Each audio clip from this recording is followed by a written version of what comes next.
Hindi nawawala ang maldita image ni Fayang Smith umpisa nang mag-showbiz siya.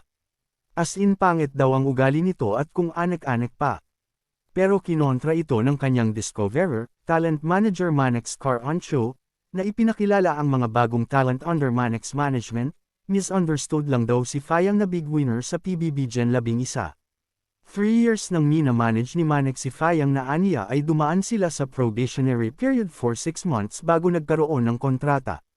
Bumibisita pa nga raw ito sa Manex House para mag-content, nagustuhan din daw nito ang environment sa kanila kaya wala siyang makitang problema kay Fayang.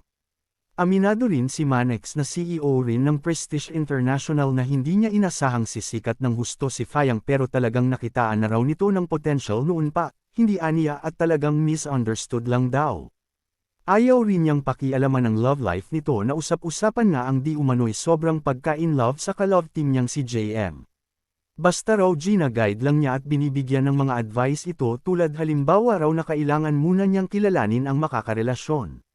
Ramdam kasi ng James Yang fans na may relasyon na